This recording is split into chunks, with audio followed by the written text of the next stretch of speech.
الحمد لله نحمده ونستعينه ونستغفره ونعوذ بالله من شرور أنفسنا ومن سيئات أعمالنا من يهده الله فلا مضل له ومن يضلل فلا هادي له وأشهد أن لا إله إلا الله وحده لا شريك له وأشهد أن محمدا عبده ورسوله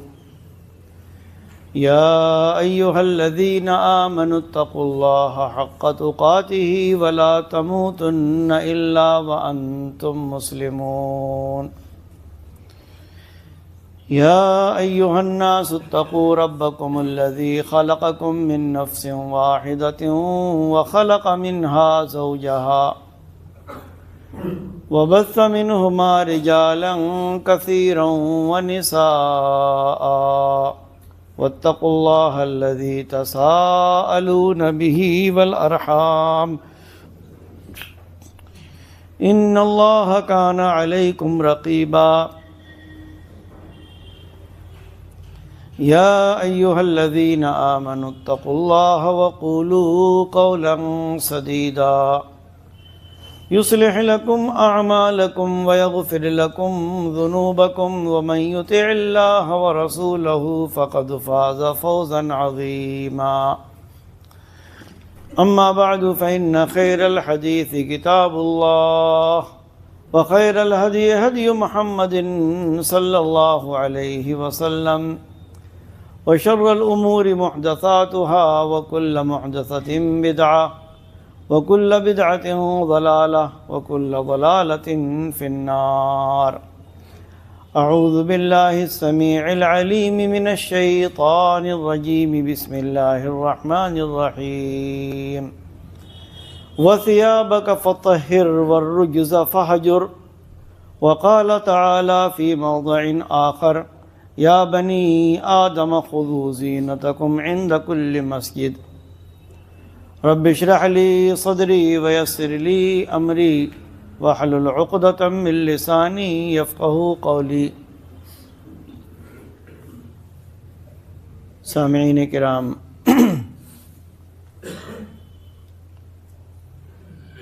اسلام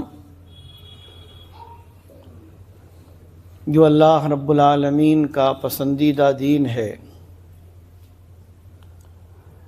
اور جس کو اللہ تعالی نے اہل دنیا کے لیے، اولاد آدم کے لیے لازم اور ضروری قرار دیا ہے، اور اسی کو ماننے اور اس کو تسلیم کرنے، نیز اس کی تعلیمات پر عمل کرنے ہی میں فائدہ اور نفع ہے، اور اسلام کو چھوڑنے، اس کو پس پشت ڈالنے اور اس کی تعلیمات کو نہ ماننے اور عمل کرنے کے نتیجے میں خسارہ اور نقصان ہے، وہ فطری دین ہے، اللہ رب العالمین کا نازل کردہ وہ دین اور طریقہ، اور یہ ایسا دین ہے کہ جو اپنے ماننے والوں کو صاف ستھرا اور پاک و صاف رہنے کا حکم دیتا ہے، گندگی کی، برائی کی، گندگی چاہے باطنی ہو یا ظاہری ہو، اسلام اس کی اجازت بالکل نہیں دیتا۔ اللہ تبارک و تعالی نے مشرکین کے بارے میں فرمایا کہ یا ایھا الذین آمنوا انما المشرکون نجس فلا یقربوا المسجد الحرام بعد عامہم ھذا۔ سورہ توبہ میں اللہ تبارک و تعالی نے بیان فرمایا کہ اے ایمان والو، یہ مشرکین، اللہ کو نہ ماننے والے، اللہ کو تسلیم نہ کرنے والے، یہ ناپاک ان کا عقیدہ بھی گندا ہے اور یہ جسم اور کپڑوں کے اعتبار سے بھی ناپاک ہے۔ چنانچہ یہ مسجد حرام کے قریب نہ جائیں آج اس سال کے بعد، یعنی آئندہ سال یہ مسجد حرام کا طواف نہ کریں۔ اب صرف پاک لوگ، اچھے لوگ کہ جن کا دل شرک، بدعت اور ہر قسم کے کفر سے پاک ہو وہ جائیں، اور جب خانہ کعبہ کا طواف کریں تو وہ ظاہری طور پر بھی پاک و صاف ہوں۔ اور اس کے لیے اللہ تعالیٰ نے اور اللہ کے نبی صلی اللہ علیہ وسلم نے پاکی کے مختلف طریقے بیان فرمائے۔ آدمی استنجا کرتا ہے، ایسا نہیں کہ وہ جانوروں کی طرح اپنے آپ کو پھر چھوڑ دے، نہیں،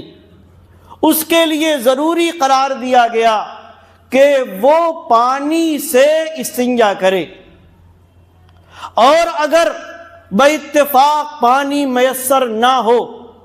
تو ایسا نہیں کہ وہ اپنے جسم پر گندگی کو چھوڑ دے، بلکہ پتھر کی شکل میں، مٹی کی شکل میں یا کسی اور شکل میں جو موجودہ شکلیں ہو سکتی ہیں وہ اپنے آپ کو صاف کرے، صاف ستھرا رکھے، گندا نہ رہے۔ وہ اللہ تبارک و تعالی نے اپنے نبی صلی اللہ علیہ وسلم سے فرمایا وَثِيَابَكَ فَطَهِّرْ وَالرُّجْزَ فَاهْجُرْ، آپ اپنے کپڑوں کو پاک صاف رکھیں، گندگی کو آپ چھوڑ دیں، گندے نہ رہیں، صفائی ستھرائی کو اپنائیں۔ اور اسی لیے اللہ کے نبی صلی اللہ علیہ وسلم نے ایک حدیث میں، صحیح مسلم کی روایت ہے، کئی چیزوں کا ذکر کیا، کئی ذکر و اذکار کے فضائل بیان فرمائے، انہی میں فرمایا الطہور شطر الایمان، پاکی آدھا ایمان ہے۔ ایک مسلمان کو پاک رہنا چاہیے، وہ گندا نہیں رہ سکتا، اور جب وہ نماز پڑھنے کے لیے آئے تو اس کے کپڑے بھی صاف ہوں، اس کا جسم بھی صاف ہو، وہ باوضو ہو، اگر غسل کی اس کو ضرورت ہے تو وہ غسل کر کے آئے، جس جگہ وہ نماز پڑھ رہا ہے وہ جگہ بھی پاک ہونی چاہیے۔ اللہ تعالیٰ نے فرمایا کہ یا بنی آدم خذوا زینتکم عند کل مسجد، جب مسجد میں آؤ، نماز پڑھنے کے لیے آؤ تو تم زیب و زینت اختیار کر کے آؤ، اچھے کپڑے پہن کر آؤ، گندے کپڑے نہ ہوں۔ یا مشرکین مکہ یا مشرکین عرب جو خانہ کعبہ کا طواف بغیر لباس کے کیا کرتے تھے، ان کے جسم پر کپڑے نہیں ہوتے تھے، تم اس طرح سے اللہ کے گھروں میں نہ آؤ، چاہے وہ خانہ کعبہ ہو، مسجد حرام ہو یا کوئی اور دوسرا اللہ کا گھر اور مسجد ہو۔ جب آؤ تو صاف ستھرے ہو کر آؤ اور کپڑے پہن کر آؤ۔ اللہ رب العالمین نے اور اللہ کے نبی صلی اللہ علیہ وسلم نے قطعاً یہ اجازت نہیں دی کہ ایک آدمی گندا رہے، گندگی کو اپنائے، وہ استنجے کا خیال نہ کرے، وہ قضاء حاجت کا خیال نہ کرے۔ آپ دیکھیں احادیث اگر پڑھیں، باقاعدہ ابواب قائم کیے ہیں محدثین نے طہارت کے،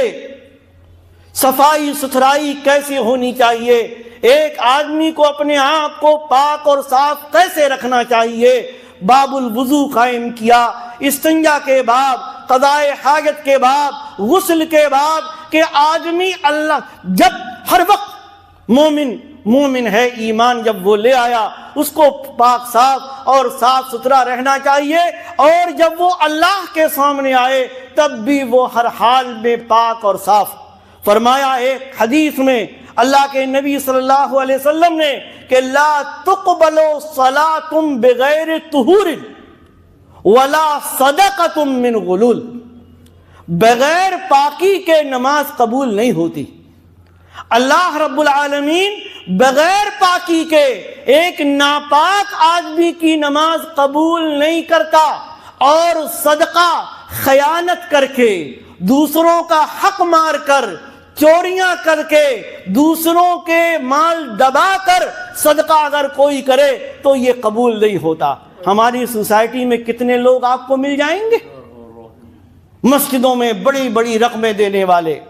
مدرسوں میں بڑی بڑی رقمیں دینے والے، کسی کی زمین غصب کیے ہوئے ہیں، کسی کا حق غصب کیے ہوئے ہیں، کسی کا مال غصب کیے ہوئے ہیں۔ اللہ تبارک و تعالی نے فرمایا کہ خیانت کر کے، کسی کا مال زبردستی لے کر، چپکے سے لے کر، چرا کر، اس پر ظلماً اس کو لے کر آدمی اگر اللہ کا سے ثواب کی امید میں صدقہ دیتا ہے تو یہ صدقہ قابل قبول نہیں۔ ایسے ہی اگر وہ نماز پڑھنے کے لیے آتا ہے تو جب تک وہ مکمل طور سے پاک نہیں ہے اس کی نماز قبول نہیں، اس کی نماز قبول نہیں کی جائے گی۔ آپ قرآن پڑھیں، سورہ مائدہ، اللہ تبارک و تعالی نے فرمایا یا ایھا الذین آمنوا اذا قمتم الی الصلاۃ فاغسلوا وجوہکم وایدیکم الی المرافق وامسحوا برؤوسکم وارجلکم الی الکعبین وان کنتم جنبا فاطہروا، کہ اے ایمان والو، جب تم نماز کے لیے کھڑے ہونے کا ارادہ کرو تو اپنا چہرہ دھو، اپنے ہاتھ دھو، سر کا مسح کرو اور پیر دھو۔ اور اگر احادیث کو بھی شامل کر لیں، کیونکہ قرآن کی تفسیر اس سے پہلے کافی کچھ ہمارے ہاں گفتگو ہوئی کہ قرآن کی تفسیر بغیر احادیث کے ممکن نہیں۔ احادیث کو سامنے رکھیں تو وضو کا طریقہ پیارے نبی صلی اللہ علیہ وسلم نے بیان فرمایا کہ آدمی جب وضو کرنے چلے تو سب سے پہلے اپنے دونوں ہاتھوں کو دھوئے، یہاں تک گٹوں تک، اپنے دونوں ہاتھوں کو 3 بار قاعدے سے دھوئے، اس کے بعد وہ 3 بار کلی کرے، 3 بار ناک میں پانی ڈالے اور ناک کو جھاڑ کر صاف کرے، اس کے بعد وہ 3 بار اپنا چہرہ دھوئے، 3 بار دایاں ہاتھ کوہنی تک دھوئے، کوہنی سمیت، 3 بار بایاں ہاتھ کوہنی سمیت دھوئے، اس کے بعد سر کا مسح کرے کہ اللہ کے نبی صلی اللہ علیہ وسلم کی حدیث میں جو بیان کیا گیا کہ آپ دونوں ہاتھوں کو بھگو کر آگے سے شروع کرتے تھے، گدی تک لے جاتے تھے جہاں تک آدمی کے بال ہیں، اور پھر واپس وہیں تک لایا کرتے تھے جہاں سے آپ نے شروع کیا، اور اس کے بعد آپ دونوں کانوں کا مسح کرتے تھے تو کانوں کا مسح کرے، اور اس کے بعد اپنے دائیں پیر کو 3 بار دھوئے اور بائیں پیر کو 3 بار دھوئے۔ انگلیوں میں خلال کی ضرورت ہے تو آدمی خلال کرے، انگوٹھی وغیرہ پہنے ہوئے ہے تو اس طریقے سے وضو کرے کہ انگوٹھے کے نیچے تک پانی چلا جائے۔ یہ وضو کا طریقہ ہے جو اللہ کے نبی صلی اللہ علیہ وسلم کی احادیث اور قرآن کی روشنی میں واضح ہوتا ہے۔ اور آپ ثواب دیکھیں، یہ پاکی، ذرا 5 وقت وضو کر کے تو دیکھیں ہم اور آپ۔ ہر وقت آدمی کا، ہمارے نوجوانوں کا دماغ بوجھل ہے، دل بوجھل ہے، کسی کام میں من نہیں لگتا، ایسا ہے ویسا ہے۔ اللہ کے بندو 5 مرتبہ ذرا وضو کر کے تو دیکھو، کتنی تر و تازگی، کتنی فرحت، کتنا انبساط اور کتنی شادمانی تم کو محسوس ہوگی۔ فجر کے وقت جب دنیا سو رہی ہو، اٹھو، وضو کرو، غسل کی ضرورت ہے غسل کرو، اور اس کے بعد سنت رسول کے مطابق وضو کر کے نماز پڑھو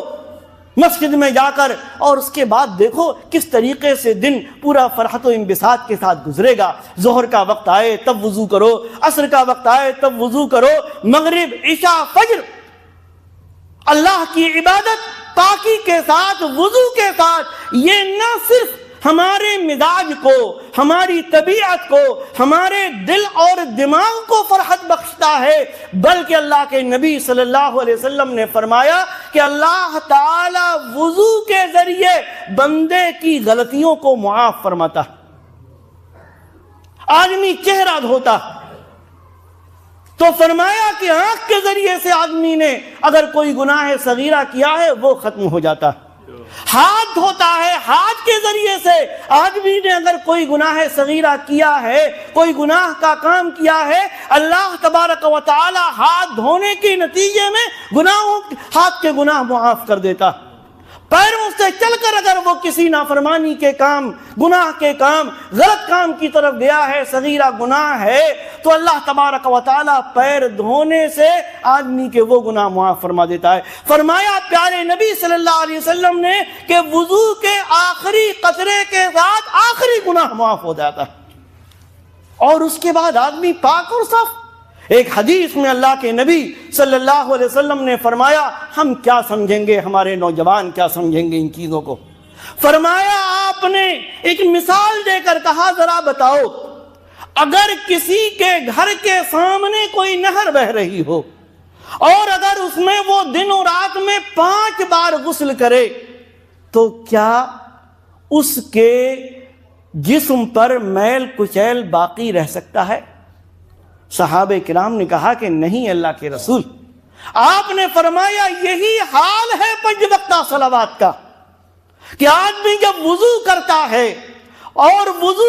سنت رسول کے مطابق جب آدمی کرتا ہے تو اللہ تبارک و تعالی دن میں 5 بار اس کے گناہوں کو معاف فرماتا۔ پاکی بھی آدمی نے صاف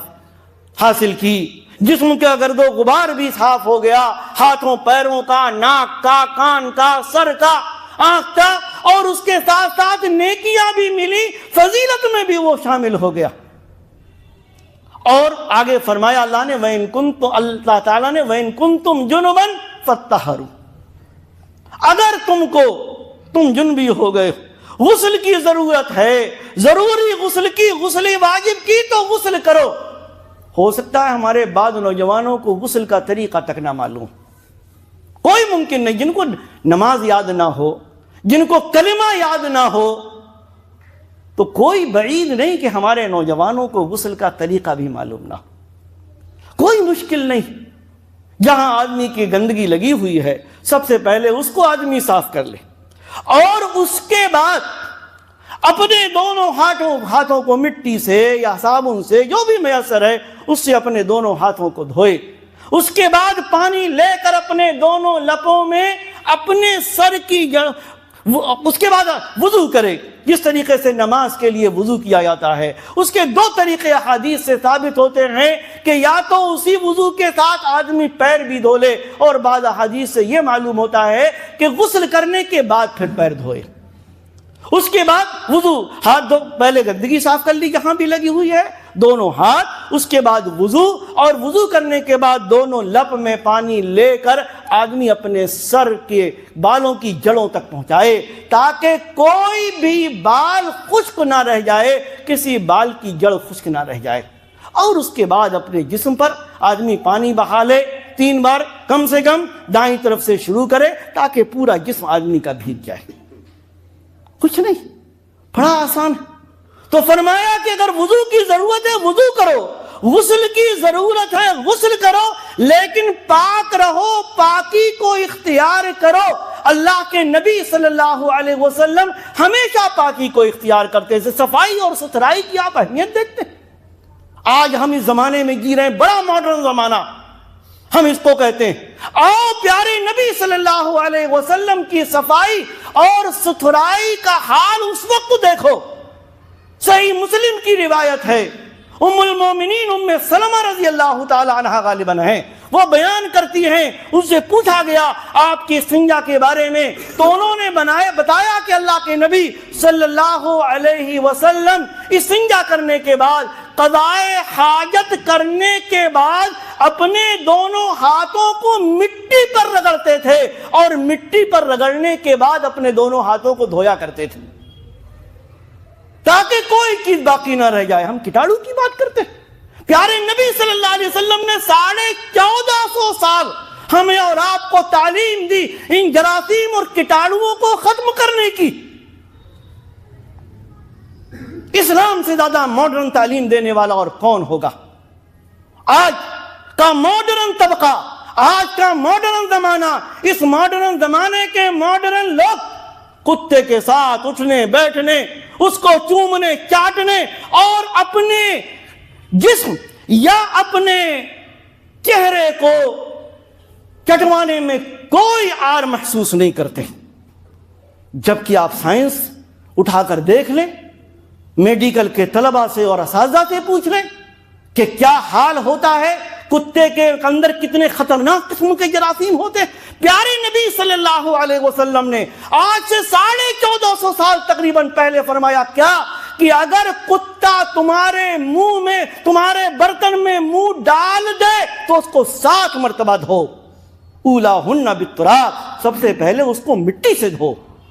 تاکہ جو بھی کیٹاڑو ہیں، جو بھی جراثیم ہیں، جو بھی وائرس ہے وہ سب ختم ہو جائے۔ کیوں؟ تاکہ تم بھی صاف ستھرے رہو، تمہارے برتن بھی صاف ستھرے رہیں، تمہارا جسم بھی اچھا رہے۔ جب تمہارے کپڑے گندے ہوں گے، تمہارا برتن گندا ہوگا، تم خود گندے ہوگے، جب گندگی کے ساتھ رہو گے تو کیا حال ہوگا؟ تمہارا پورا معاشرہ گندا ہو جائے گا، پورا معاشرہ بیمار ہو جائے گا۔ اور اللہ کے نبی صلی اللہ علیہ وآلہ وسلم نے اپنے آپ کو پاک صاف رکھنے کا اتنا تاکیدی حکم دیا کہ ایک حدیث عبداللہ بن عباس رضی اللہ عنہما کی، ہمارے وہ نوجوان سنیں جو کھڑے ہو کر پیشاب کرنے میں اس حال میں کوئی عار نہیں سمجھتے کہ پیشاب کے چھینٹے ان کے جسم اور کپڑوں پر پڑتے ہیں اور ان کو کوئی فرق نہیں پڑتا۔ اسی طریقے سے وہ اپنے دن و رات گزارتے ہیں، گھر میں بھی آ رہے ہیں، بستر پہ بھی جا رہے ہیں، اپنے کپڑے بھی اپنی کھوٹی میں ٹانگ رہے ہیں، وغیرہ وغیرہ۔ عبداللہ بن عباس رضی اللہ عنہما بیان کرتے ہیں کہ اللہ کے نبی صلی اللہ علیہ وسلم کا گزر 2 قبروں کے پاس سے ہوا، 2 قبر۔ اب کوئی یہ نہ کہہ دے کہ آپ عالم الغیب تھے، کیوں؟ اس لیے کہ وما ينطق عن الهوى ان هو الا وحی یوحى، نبی جو بھی بیان فرماتے تھے تو وحی الہی ہوتا تھا، اللہ کے خبر دینے سے آپ کو خبر ہوتی تھی۔ آپ کا جب گزر ان 2 قبروں کے پاس سے ہوا تو آپ نے فرمایا ان دونوں قبر والوں کو عذاب ہو رہا ہے، ان دونوں قبر والوں کو عذاب ہو رہا ہے، اور فرمایا کسی بڑی چیز میں نہیں، کسی بڑے معاملے میں نہیں کہ جس سے بچنا ان کے لیے ممکن نہ ہوتا۔ ان میں سے ایک چغلخوری کیا کرتا تھا، ادھر کا ادھر، ادھر کی ادھر، اس میں لڑائی کروا دی، اس میں لڑائی کروا دی، کہا ایک چغلخوری کرتا تھا اور دوسرا پیشاب کے چھینٹوں سے نہیں بچتا تھا۔ پیشاب اس طرح سے کرتا تھا کہ اس کے چھینٹے اس کے اوپر پڑتے تھے۔ نوجوانوں، یہ قبر کے عذاب کا سبب ہے پیشاب اس طریقے سے کرنا کہ اس کے چھینٹے آدمی کے اوپر پڑیں اور اس کو بھی صاف نہ کرے۔ اس کے بعد اللہ کے نبی صلی اللہ علیہ وسلم نے ایک ٹہنی لی، ہری ٹہنی، اس کو 2 حصوں میں آپ نے تقسیم کیا اور دونوں قبر پر گاڑ دیا، اور بہرحال آپ کی برکت، آپ کا یہ معجزہ جو بھی کہہ لیجئے کہ آپ نے فرمایا کہ جب تک یہ ٹہنیاں خشک نہیں ہوں گی، ہری رہیں گی، تب تک اللہ تعالیٰ ان کے عذاب کو ہلکا کر دے گا، تخفیف کر دے گا۔ ہمارے اور آپ کے پاس تو ایسا کوئی علم نہیں، نہ ہمارے اور آپ کے پاس ایسی کوئی وحی ہے، کوئی چیز۔ کہنے کا مطلب یہ صفائی ستھرائی کو دیکھیں۔ فرمایا پیشاب جب کرو تو اس طریقے سے مت کرو کہ اس کی چھینٹیں تمہارے اوپر آئیں اور تم گندے رہو، عذاب قبر کا سبب ہے۔ نوجوانوں خیال رکھنا، عذاب قبر کوئی آسان چیز نہیں کہ دیکھا جائے گا سب دیکھ لیں گے۔ وہ لاس اینجلس کی کوئی آگ نہیں ہے دنیاوی آگ، آخرت کی آگ جس میں عذاب ہوگا دنیا کی آگ سے غالباً 70 درجہ کتنی زیادہ گرم اور ہولناک، جس کا آدمی سامنا کرتے ہوئے بس اللہ تعالی ہم سب کو محفوظ رکھے اس سے۔ تو یہ تو شخصی چیزیں ہوئیں کہ شخصی طور پر آدمی صاف ستھرا رہے۔ اسلام صرف شخصیت ہی کو صاف ستھرا نہیں بناتا، وہ پورے معاشرے اور سوسائٹی کو صاف ستھرا بناتا۔ ایک حدیث میں اللہ کے نبی صلی اللہ علیہ وسلم نے فرمایا 3 لعنت کی جگہوں سے بچو، 3 لعنت کی جگہوں سے۔ صحابہ نے پوچھا کہ اللہ کے رسول وہ لعنت کی جگہیں کیا ہیں کہ جن سے آپ بچنے کا حکم دے رہے ہیں؟ آپ نے فرمایا کہ کوئی آدمی ایسی جگہ جا کر قضائے حاجت کرے، پیشاب کرے کہ جو سائے کی جگہ ہو، چاہے وہ درخت ہو یا کوئی اور چیز ہو، جہاں لوگ سایہ حاصل کرتے ہوں وہاں آدمی جا کر گندگی پھیلائے۔ آپ نے فرمایا یہ لعنت کی جگہ، لعنت کی چیز ہے، ایسے شخص پر لعنت ہوتی۔ دوسری چیز آپ نے فرمائی کہ عام راستہ جس سے لوگ آتے اور جاتے ہیں وہاں آدمی یہی کام کرے۔ اور تیسرا آپ نے فرمایا کہ جہاں سے لوگ پانی لیتے ہیں، چاہے وہ کنویں کی شکل میں ہو، چاہے وہ نل کی شکل میں ہو، چاہے وہ کسی اور شکل میں ہو، جہاں سے عوام پانی لیتے ہوں وہاں جا کر آدمی یہ گندے کام کرے، فرمایا یہ لعنت کی جگہ۔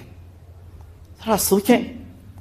کتنا صاف ستھرا رکھنے کا حکم دیا ہے اسلام نے، نہ صرف اپنے آپ کو، اپنی ذات کو، بلکہ پورے معاشرے، پوری سوسائٹی، سڑکوں کو، پانی کی جگہوں کو، سایہ حاصل کرنے کی جگہوں کو فرمایا گندگی مت پھیلاؤ، ایسی جگہوں پر ان کو صاف ستھرا رکھو۔ ہمارے یہاں تو حال دیکھیے کیا ہوتا، ہمارے یہاں کہیں اور کہاں جائیں گے، یہی دیکھ لیجیے ہمارے پڑوس میں جو ہے، اور یہ گندگی کوئی اور نہیں لایا، ہم ہی اور آپ نے یہ گندگی پھیلائی۔ ہماری نالیاں، ہمارے گھر، ہمارے گھروں کے سامنے کی سڑک، ہمارے گھروں کے سامنے کی گلی، اور اس کے بعد بقرعید کے موقع پر جو ہم حال رکھتے ہیں کہ جس سے نہ ہمارا گلیوں سے نکلنا خود ہمارا دشوار ہوتا ہے، دوسروں کا دشوار ہوتا ہے۔ یہ اسلام کی تعلیمات نہیں۔ اسلام کی تعلیمات تو یہ ہیں کہ اپنی گندگی سے، اپنی ایسی چیز سے جو دوسروں کو پسند نہ ہو، اسلام ایسا کام کر کے مسجد میں تک منع فرماتا ہے۔ کھانے کی چیز فرمایا پیاز، کچی پیاز یا کچا لہسن یا وہ سبزی کہ جس میں بو آتی ہو وہ کھا کر مسجد میں مت آؤ۔ فرمایا جس نے کچی پیاز کھائی، جس نے کچا لہسن کھایا، اس کے منہ سے بدبو آتی ہو تو وہ ہماری مسجد کے قریب نہ آئے، ہماری مسجد میں نہ آئے۔ فرمایا فرشتے ہوتے ہیں، ان سب چیزوں سے اولاد آدم انسان بھی اچھا نہیں سمجھتا، تکلیف محسوس کرتا ہے، فرشتے بھی تکلیف محسوس کرتے ہیں۔ ذرا سوچیں صفائی اور ستھرائی کا کتنا حکم دیا گیا، مسجدوں کو صاف ستھرا رکھنے کا، ان کو خوشبودار بنانے کا، ایسی چیز کھا کر مسجد میں نہ آنے کا کہ جس سے اس کے منہ سے بدبو آتی ہو اور لوگوں کو تکلیف محسوس ہوتی ہو۔ نیز اللہ کے نبی صلی اللہ علیہ وسلم نے فرمایا کہ جمعہ کے دن غسل واجب۔ علماء نے کہا ہے کہ واجب کا مطلب یہ ہے کہ تاکیدی حکم ہے، آدمی کو غسل کر کے آنا چاہیے تاکہ یہ جو جمگڑا ہوتا ہے، تاکہ جو لوگ ہوتے ہیں یہاں کوئی ایسی بو پیدا نہ ہو کہ جس سے لوگوں کو تکلیف محسوس ہو، لوگوں کو برا محسوس ہو، تو لوگوں کو برا لگے۔ صاف ستھرے ہو کر آئیں، غسل کر کے آئیں۔ فرمایا کہ غسل کا واجب ہے، یعنی تاکیدی حکم ہے۔ البتہ اگر کوئی غسل نہ کر سکے بعض کسی امور کی وجہ سے تو وہ وضو کر کے آئے اور یہی اس کی لیے کافی ہوگا۔ مطلب کیا ہے؟ مطلب یہ ہے کہ خود انسان، خود مسلمان صاف ستھرا رہے، اس کے کپڑے صاف ستھرے رہیں، جو جگہ وہاں رہتا ہے وہ صاف ستھری رہے، ہر چیز اس کی اچھی طریقے سے رہنا چاہیے، تب جا کر وہ صحیح معنوں میں ایک مومن، ایک مسلمان ہوگا، تب وہ اللہ کا بھی محبوب ہوگا۔ ایک حدیث میں ہے نا، اللہ تبارک و تعالی، اللہ کے نبی صلی اللہ علیہ وسلم نے فرمایا کہ اللہ پاک ہے، پاک کو پسند کرتا، ان اللہ طیب اور لا یقبل الا طیبا، پاک ہے، پاک چیز کو ہی قبول کرتا۔ اس لیے ہم صفائی ستھرائی کا اہتمام کریں، ذاتی طور پر بھی، معاشرتی طور پر بھی، سوسائٹی کے طور پر بھی، گھروں کے طور پر بھی۔ ہم بتائیں اپنے بچوں کو جو گندگی پسند ہیں، جو گندے رہتے ہیں، جو کھڑے ہو کر اس طریقے سے پیشاب کرتے ہیں کہ اس کے چھینٹے ان کے اوپر آتے ہیں، کہ ایک مومن نوجوان یا ایک مومن انسان کی یہ شان نہیں۔ اللہ کے رسول صلی اللہ علیہ وسلم نے منع فرمایا۔ ناپاکی اللہ کو پسند نہیں۔ اللہ تو فرماتا ہے اہل قباء یا اہل مدینہ کے بارے میں کہ فیہ رجال یحبون ان یتطہروا، اس قبا میں یا مدینہ میں ایسے لوگ ہیں اللہ والے جو پاکی کو پسند کرتے ہیں، واللہ یحب المطہرین، اور اللہ تعالیٰ پاک رہنے والوں کو پسند کرتا ہے۔ ہم میں سے کون نہیں ہے جو اللہ کا محبوب ہونا چاہے؟ تو ہم وہ کام کریں جو اللہ کو محبوب بنانے والے ہیں۔ ہم خود بھی پاک رہیں، صاف ستھرے رہیں، اپنے بچوں کو اس کی تعلیم دیں، اپنے گھر والوں کو اس کی تعلیم دیں۔ اللہ تبارک و تعالی ہمیں اس کی توفیق عطا فرمائے۔ رب کائنات ہمیں ظاہری اور باطنی ہر قسم کی گندگی سے محفوظ رکھے۔ اللہ تبارک و تعالی ہمیں نمازوں کی توفیق عطا فرمائے، ہمارے نوجوانوں کو نمازوں کی توفیق عطا فرمائے، ان کو اللہ تبارک و تعالی اپنی خوشنودی کے کام کرنے کی توفیق عطا فرمائے۔ رب کائنات ہمیں دنیا اور آخرت دونوں میں عزت عطا فرمائے، ذلت و رسوائی سے محفوظ رکھے۔ آمین۔ بارک اللہ لنا ولکم فی القرآن العظیم ونفعنی وإیاکم بالآیات والذکر الحکیم، انہ تعالی جواد کریم ملک بر رؤوف رحیم۔